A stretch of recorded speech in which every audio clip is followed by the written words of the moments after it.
Bonjour à tous. Aujourd'hui, nous nous retrouvons pour essayer d'extraire les principaux enjeux esthétiques, littéraires mais aussi thématiques du parcours individu, moral et société, parcours qui, comme vous le savez déjà, est organisé autour d'une œuvre intégrale et cette œuvre intégrale, c'est La Princesse de Clèves de Madame de La Fayette. Pour extraire les principaux enjeux de ce parcours, les principaux thèmes d'étude de ce parcours, et donc vous outiller en quelque sorte pour vous rendre tout à fait capable d'affronter de façon sereine n'importe quelle dissertation sur le sujet, et même de façon à pouvoir aborder tout aussi sereinement l'entretien de la deuxième partie de l'oral de français, si tant est que vous choisissez une œuvre de ce parcours à présenter, je vais m'intéresser aux termes qui composent l'intitulé individu, moral et société. Et le premier terme que je vais interroger, c'est le terme moral, dont vous comprenez bien qu'il est central dans cet intitulé. La morale, c'est un terme hérité du latin et elle peut se définir comme l'ensemble des valeurs et des principes moraux auxquels il faudrait se conformer. Ce que l'on peut comprendre de cela, c'est que la morale distingue toujours le bien et le mal. Dans les œuvres qui sont données à notre étude, il y a toujours un personnage particulier qui incarne cette morale et qui donc incarne une certaine image du bien. Dans La Princesse de Clèves, c'est évidemment Madame de Clèves, voire le mari de Madame de Clèves également. Chez Annie Ernaux, dans La Femme gelée, c'est le mari qui joue ce rôle d'incarnation de la morale commune. Dans King Kong Theory de Virginie Despentes, c'est le mannequin vedette des années 90, Kate Moss. Et dans Le Ravissement de Lolvestein de Marguerite Duras, c'est Tatiana Karl. Tous ces personnages ont en commun de représenter la morale commune, la morale communément admise. Or, cette morale, vous comprenez qu'elle invite à se questionner sur le bien qui est envisagé, puisque bien entendu, les valeurs portées par le mari d'Annie Ernaux dans La Femme gelée vont pouvoir ne pas correspondre à l'image que vous vous faites du bien.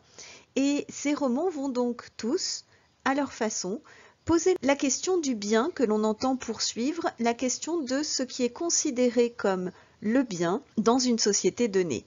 Et évidemment, ces récits nous invitent aussi à nous poser la question de notre propre morale, ou plutôt de la morale de notre société, en nous demandant quelle est l'image du bien qui mène à la morale qui est la nôtre. Et vous comprenez donc bien que la morale ne va pas être la même dans tous les romans et que la morale ne va pas être la même dans une société ou dans une autre. La morale est donc relative, elle va dépendre d'un temps, d'une époque, d'un lieu et voire même souvent d'un milieu. Je me suis saisie du terme morale. Je vais maintenant me saisir du terme société. Une société, c'est une communauté humaine de plus ou moins grande échelle. Donc quand on va parler de société ici, on ne parlera pas uniquement de société française, de société camerounaise, mais de société équivalente à un groupe social. Et vous comprenez bien que dans La Princesse de Clèves, par exemple, l'image qui est donnée de la cour ne correspond évidemment en rien à la réalité quotidienne des paysans du XVIe siècle. Ce que l'on peut dire, c'est que les romans qui s'inscrivent dans ce parcours individu, moral et société mettent en scène une société donnée. Et c'est souvent une société dominante. Dominante, ça veut simplement dire que c'est celle des dominants. Chez Madame de La Fayette, on peint la cour d'Henri II. On retrouve la France des intellectuels des années 70 chez Annie Ernaux, celle des médias des années 90 pour Virginie Despentes, par exemple.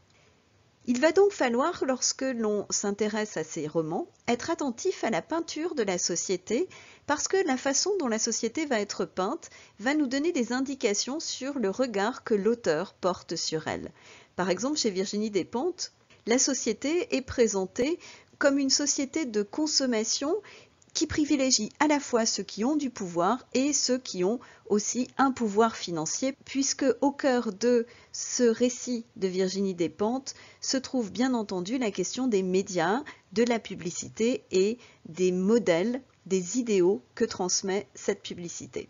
Chez Annie Ernaux, on trouve une société qui est une société de ségrégation entre hommes et femmes, mais également entre petits commerçants, milieu dont est issue Annie Ernaux, et intellectuels, milieu dont est issu son mari. Chez Duras, c'est une société de faux-semblants qui est mise en scène.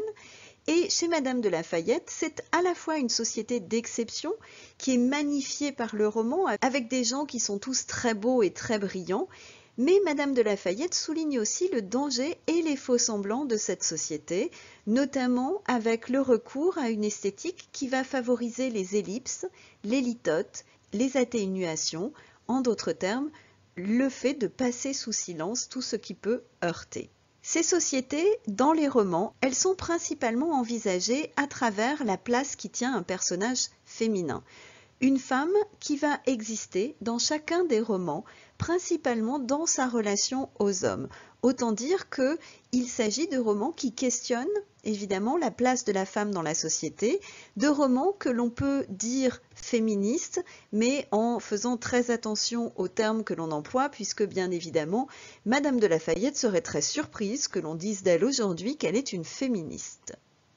Nous venons de voir en quoi les romans que nous avons abordés sont bien des romans qui s'emparent de la société, ou plutôt des sociétés de leur temps. Je vais maintenant m'intéresser au dernier terme de l'intitulé du parcours, c'est-à-dire le terme individu. Un individu, c'est un être, et dans le roman, dans le récit, cet être, cela peut être un personnage ou bien l'auteur. Les personnages, dans ces romans, entretiennent toujours une relation à la morale commune. En réalité, un personnage dans un roman, quel qu'il soit, entretient toujours une relation à la morale commune.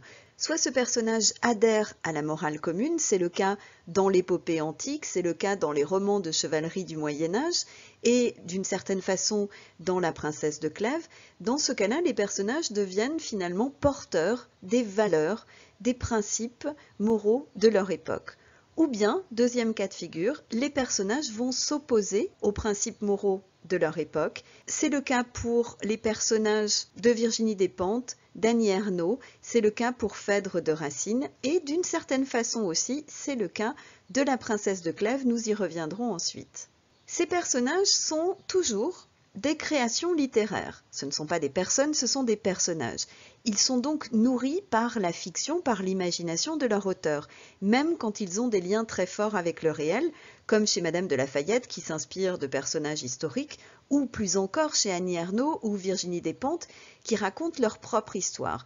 Quand Annie Ernaux dit « je » dans La femme gelée, le « je » est bien l'auteur, est bien Annie Ernaux, mais il est aussi un personnage dans la mesure où, quand on écrit sa propre existence, en réalité, on la réécrit à l'aune de notre subjectivité, ce qui veut dire que toute écriture est une réécriture, toute construction d'un personnage emprunte à la fiction.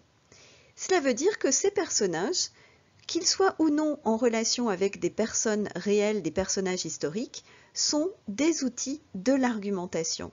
La princesse de Clèves, par exemple, prouve les dangers de la société du XVIe, voire du XVIIe, parce que si l'histoire se déroule au XVIe siècle, Madame de La Fayette est une femme du XVIIe, et c'est sans doute sa propre société qu'elle peint à travers la société du XVIe siècle. Donc, Madame de La Fayette montre que cette société est un danger pour les femmes. L'Olvestein permet à Marguerite Duras, dans Le ravissement de l'Olvestein, de questionner la limite entre folie et raison.